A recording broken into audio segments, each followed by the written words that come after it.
said no and kicked out my insolent brother and his wife after they lived in my house for 1 year, but parents supported them until I shocked them with the painful truth. When my brother Lucas first asked me if he and Linda could stay with me for a while, I didn't hesitate to say yes. He's my older brother, after all, and I figured helping him through a tough time was just what family does. Lucas has always been the kind of guy who seemed larger than life. Even when we were kids, he'd walk into a room like he owned it. But life had obviously humbled him, or so I thought at the time. He explained that he was between a rock and a hard place. His business had gone under, he was drowning in debt, and to top it off, their house had been foreclosed on. I could see the weight on his face as he told me. Linda stood silently by his side, looking embarrassed. She'd been working remotely as a bookkeeper, but they were barely scraping by. Lucas assured me this was temporary, just until he got back on his feet. I had a spare room, and the house felt big and quiet with just me in it, so I figured, why not? At first, I was even excited. It had been years since we'd spent any real time together, and Linda was sweet. It was almost like having roommates again, something I hadn't experienced since college. The first few months were surprisingly good. Lucas didn't have a job yet, but he was optimistic, saying he was in the process of lining something up. Linda worked from home, and they'd taken it upon themselves to cook or clean up sometimes. It felt like a fair exchange. And frankly, it was nice to come home to people instead of an empty house. They had their quirks, though. Lucas always had big ideas, and he'd start talking about elaborate plans to start a new business or invest in something.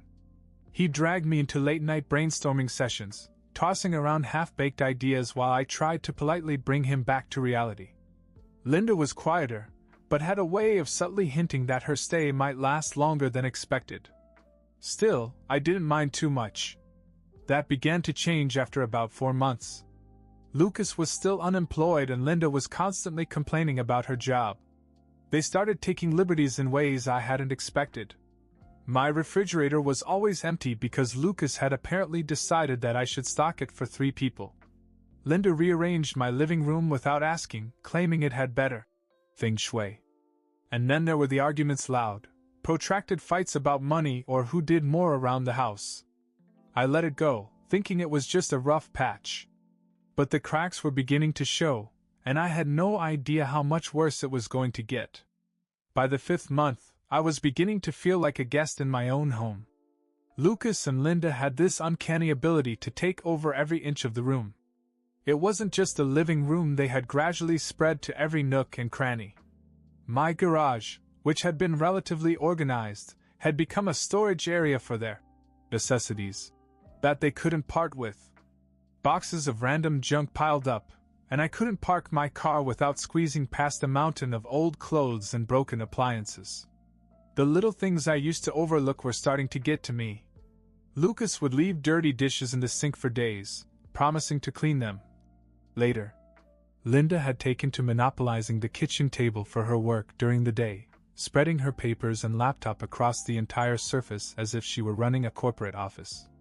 On weekends, they would watch TV for hours on my couch, leaving empty snack bags everywhere. Then there were the money issues. At first, I didn't mind picking up a few extra groceries or paying the utility bills, which had predictably skyrocketed with 2 extra people living there full-time. But then Lucas started borrowing money. It was always small amounts, at first 20 here, 40 there, and he promised to pay me back next week when he got a job. I wanted to believe him. After all, he's my brother.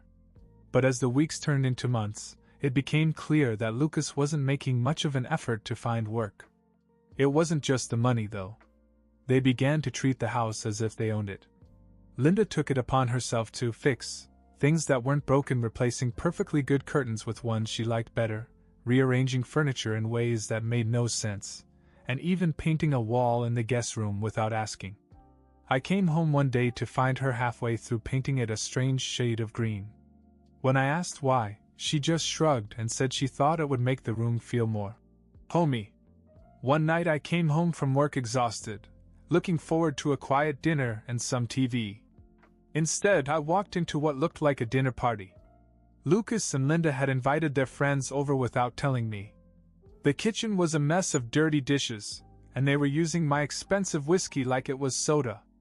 I tried to play it cool, but I was seething inside. When I finally pulled Lucas aside to tell him it wasn't okay, he just laughed and said, "Relax, man, it's just one night." But it wasn't just one night. It was a pattern. The breaking point came when Linda lost her online accounting job. Suddenly, I was supporting both of them completely. They started asking for more money this time, not even pretending it was a loan. Lucas said he needed help with their phone bills, car insurance, even food. I started staying late at work, not because I had to, but because I couldn't stand coming home to them. I was at my limit, but the idea of kicking them out felt impossible. They were family. I told myself I'd wait it out, hoping Lucas would come around. But deep down I knew that wasn't going to happen. Little did I know that their entitlement would soon reach a new level, and that when I finally drew the line, it would tear the family apart. By the 8th month, my wife, Emily, and my teenage son, Ryan, had officially reached their breaking point. I could see it on their faces every day, the anger, the frustration, and the underlying question they wouldn't say out loud: when is this going to end? At first, Emily was as understanding as I was. "It's your brother," she'd said when Lucas and Linda first moved in. "We can handle it for a while." She even tried to make the best of it, chatting with Linda during her downtime and trying to include her in family dinners. But the novelty wore off quickly. Linda had a way of talking to Emily that grated on her nerves. It wasn't outright rude, but it was condescending in that subtle way that made every conversation feel like a power struggle. She'd criticize Emily's cooking, suggest better ways to organize our pantry, and once even made a snide comment about how Emily's parenting style was a little too lenient. Emily was furious after that. Ryan, on the other hand, couldn't stand Lucas. My brother treated him like a kid who didn't know anything, constantly making sarcastic remarks about his interests or telling him to put down the video games and do something useful. Ryan started spending most of his time in his room, and when I asked him about it, he just said, "Why bother coming out? They're always in there, hogging everything." The breaking point for Emily came one Saturday morning. She had planned to bake cookies with Ryan, it was their little tradition. But when she walked into the kitchen, Linda was already there, using every inch of counter space to prepare an elaborate meal for her and Lucas. Emily tried to be polite, but Linda waved her off, saying, "Oh, you can do that later. We're going to be in here for a while." Emily came into the living room where I was sitting and said, "I'm done. This has to stop." At dinner that night, Ryan, who had been mostly quiet about the whole situation, chimed in. "Dad, seriously, why are they even here? It's been almost a year. They're taking over everything. It doesn't even feel like our house anymore." I tried to defuse the situation by saying something like, "It's only temporary, guys. Lucas is trying to figure things out." Emily cut me off. "No, he's not. He's not doing anything.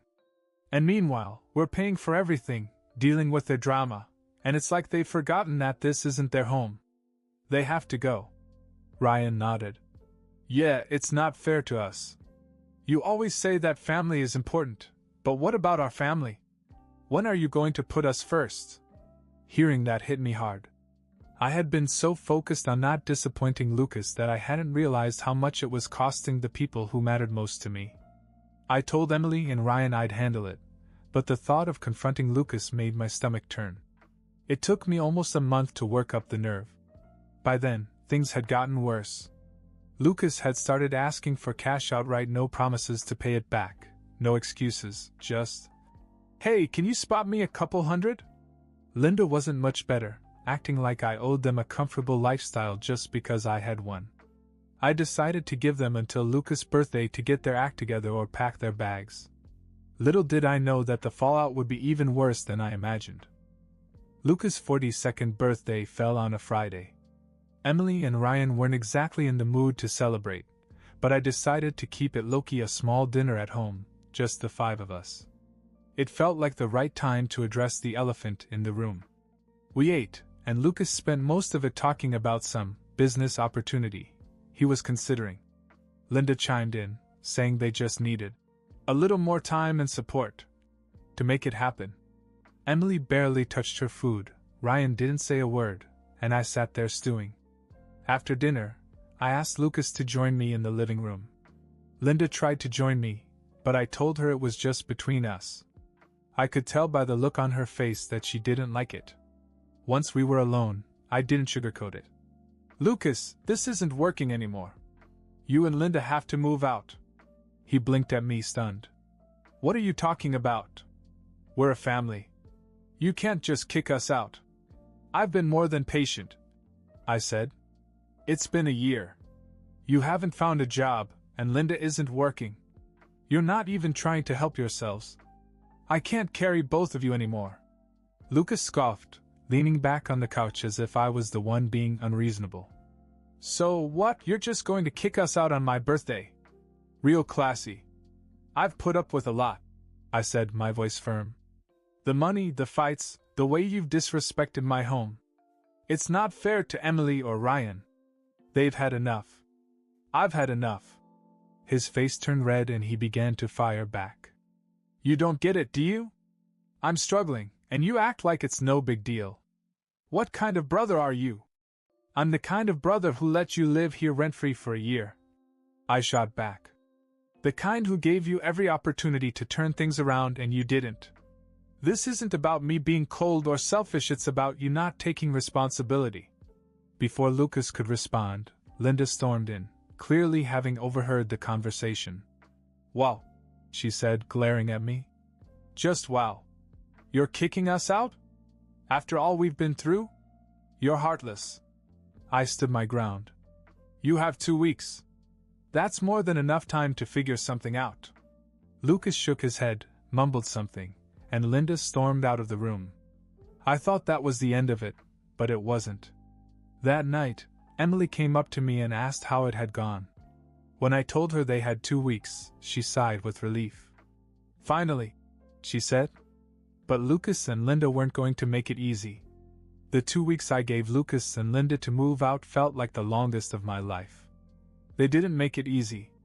Linda walked around the house like a martyr, slamming doors and muttering under her breath about how families should stick together.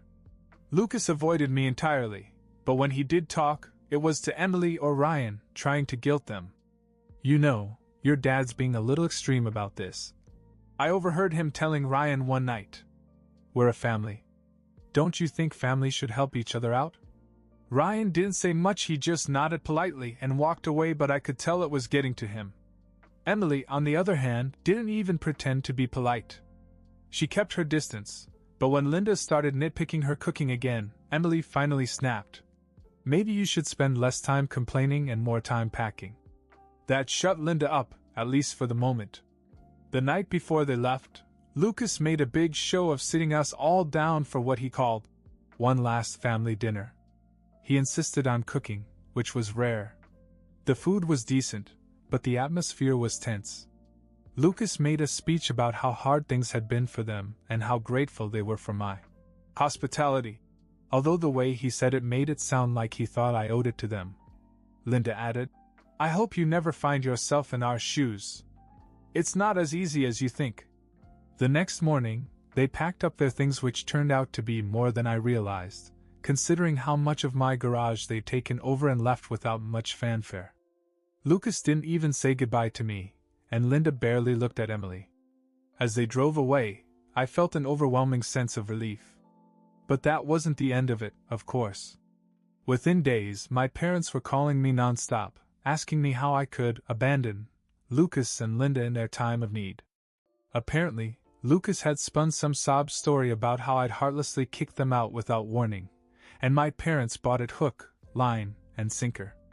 You know how hard it was for her, my mother said during one of those calls. How could you do that to your own brother? I tried to explain the truth, that they had plenty of time, that they weren't trying to help themselves, and that their behavior was intolerable, but my parents wouldn't hear it. Family takes care of family, my father said firmly. For a while, I felt like the bad guy in the family. My parents wouldn't talk to me without bringing up Lucas, and they began to imply that I should have done more to help him. Lucas and Linda had moved into a cheap apartment in a neighboring town, but they made it sound like they were living in a Dickensian slum. I tried to move on and focus on my own family, but Lucas wasn't done dragging my name through the mud. What I didn't know was that his lies were about to catch up with him in a way that none of us saw coming. About a month after Lucas and Linda moved out, I thought things would calm down. They didn't. My parents were still on my case every chance they got, treating me like a heartless monster who had turned his back on his own brother. Emily told me to let it go, but it was hard not to feel bitter about how Lucas had twisted the truth. Then, one Saturday afternoon, I received an unexpected phone call from a man named Brian. He introduced himself as a former coworker of Lucas's from his old company. "I hope I'm not disturbing you," he said, "but I think you should know something." What Brian told me stunned me. Apparently, Lucas hadn't just been unlucky or fallen on hard times, he'd burned bridges everywhere he went. His business had failed not because of bad luck or the economy, but because he'd been skimming money off the top. He'd made shady deals, stiffed suppliers, and left his employees unpaid when it all went down. "He ruined a lot of people's lives," Brian said. "I thought you might want to know, you're his brother." I thanked him for telling me, though at first I wasn't sure what to do with the information. I spent the rest of the day stewing over it, replaying every interaction I'd had with Lucas over the past year. Suddenly, all of his excuses and sob stories made sense. But the real bombshell came a few days later. My mom called and said someone had come to her house looking for Lucas. "He said he was an investigator or something," she explained, sounding nervous. "He wanted to know if we knew where Lucas was. Do you know anything about it?" I told her I didn't, but suggested they might want to have a serious talk with Lucas. That's when I decided it was time to set the record straight. The next weekend, I drove over to my parents' house to talk to them in person.